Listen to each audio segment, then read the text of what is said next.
অন্নপূর্ণা ভান্ডার প্রকল্পের তৃতীয় কিস্তির যে ৩,০০০ টাকা সেটা ১৭ই আগস্ট থেকে কিন্তু সমস্ত যোগ্য উপভোক্তাদের ব্যাংকের অ্যাকাউন্টে রাজ্য সরকারের তরফ থেকে দিয়ে দেওয়া হয়েছে। ২০ আগস্ট পর্যন্ত সেই টাকাগুলো ধাপে ধাপে কিন্তু উপভোক্তাদের ব্যাংকের অ্যাকাউন্টে ঢুকতে শুরু করবে, সেটা নির্দেশিকার মাধ্যমে রাজ্যের মুখ্যমন্ত্রী শুভেন্দু অধিকারী জানিয়ে দিয়েছেন।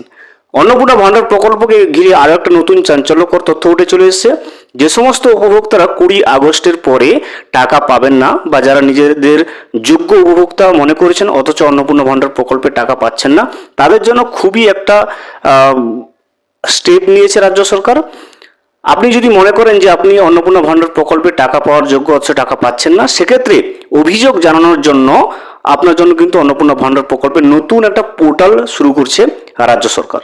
সেই পোর্টাল কবে থেকে শুরু হচ্ছে এবং সেই পোর্টালে আপনি কিভাবে অভিযোগ আপনার দায়ের করবেন, এছাড়া অন্নপূর্ণা ভান্ডার প্রকল্পের যে বরাদ্দ সেটা কত টাকা বাড়ছে, অর্থাৎ অন্নপূর্ণা ভান্ডার প্রকল্পের টাকা আপনি না পেলে আপনার টাকা পাওয়ার ক্ষেত্রে আপনি অভিযোগটা কিভাবে জানাবেন, সেই সংক্রান্ত নতুন যে নির্দেশিকা চলে এসেছে সেটা কিন্তু আমরা আজকের এই ভিডিওতে বিস্তারিতভাবে জেনে নেওয়ার চেষ্টা করব। Welcome to my YouTube channel. ভিডিওটি দেখার জন্য অসংখ্য ধন্যবাদ। ভিডিওটি সম্পূর্ণভাবে দেখার আগে ছোট্ট একটা অনুরোধ, যদি চ্যানেলে নতুন হয়ে থাকেন অবশ্যই চ্যানেলটা সাবস্ক্রাইব করে রাখবেন এবং নোটিফিকেশনটা অন করে রাখবেন এই ধরনের সমস্ত আপডেট কিন্তু সবার আগে পাওয়ার জন্য। চলুন আজকের ভিডিওটি আমরা বিস্তারিতভাবে দেখে নিই।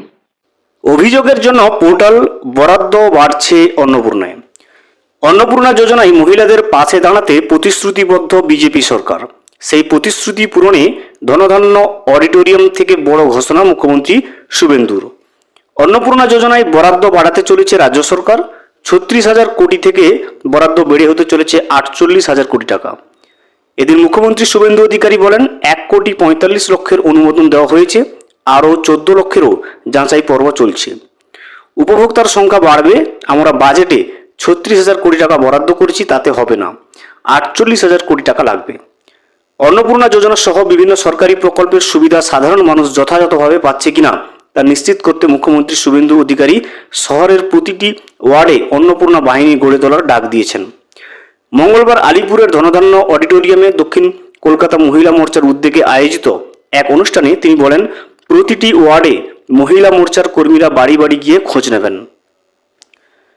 উপভোক্তাদের অ্যাকাউন্টে টাকা পৌঁছেছে কিনা সে বিষয়ে কিন্তু খোঁজ নিতে বলা হয়েছে। কোথাও কোনো উপযুক্ত মহিলা বঞ্চিত হলে বা কোনো অনুপযুক্ত ব্যক্তি সুবিধা পেয়ে থাকলে তা সরকারকে জানাতে হবে।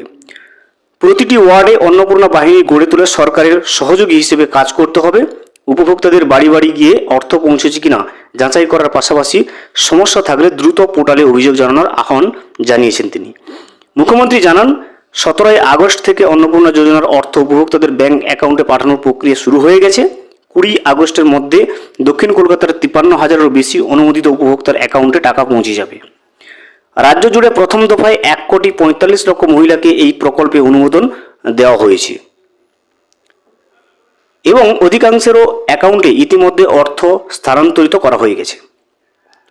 তিনি বলেন, ১০ই জুলাই পর্যন্ত যারা আবেদন করেছিলেন তাদের যাচাই প্রক্রিয়া সম্পূর্ণ হয়েছে।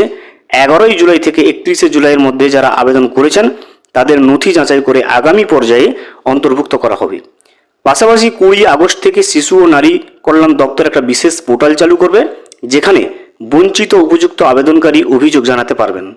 একই সঙ্গে অনুপযুক্ত ব্যক্তি সরকারি সুবিধা পেয়ে থাকলেও সেই তথ্য জানানো যাবে। লক্ষ্মীর ভান্ডার প্রকল্পের প্রসঙ্গ টেনে মুখ্যমন্ত্রী দাবি করেন, আগের সরকারের সময় রাজনৈতিক কারণে বহু উপযুক্ত মহিলাকে বাদ দেওয়া হয়েছিল। মৃত ব্যক্তি, অবৈধ অনুপ্রবেশকারী, এমনকি পুরুষদের নামও উপভোক্তায় তালিকায় ছিল বলে তার অভিযোগ। সেই কারণে অন্নপূর্ণা যোজনায় বিস্তৃত যাচাই বাছাই করা হয়েছে বলে জানান তিনি। তার দাবি, সরকারের লক্ষ্য হলো সরকারি অর্থ যেন প্রকৃত উপভোক্তাদের হাতেই পৌঁছায়।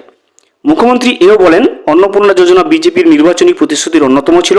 প্রথমে এই প্রকল্পের জন্য বাজেটে ৩৬,০০০ কোটি টাকা বরাদ্দ রাখা হলেও বর্তমানে উপভোক্তার সংখ্যা বেড়ে যাওয়ায় বছরে প্রায় ৪৮,০০০ কোটি টাকা ব্যয় হতে পারে বলে সরকারের হিসেব। তবে প্রতিশ্রুতি পূরণে কোনো ঘাটতি রাখা হবে না বলে আশ্বাস দেন তিনি। ভিডিওটি সম্পূর্ণভাবে দেখার জন্য অসংখ্য ধন্যবাদ। এখনো পর্যন্ত যদি চ্যানেলে নতুন হয়ে থাকেন এবং সাবস্ক্রাইব না করে থাকেন, অনুগ্রহ করে চ্যানেলটা সাবস্ক্রাইব করে পাশে থাকবেন।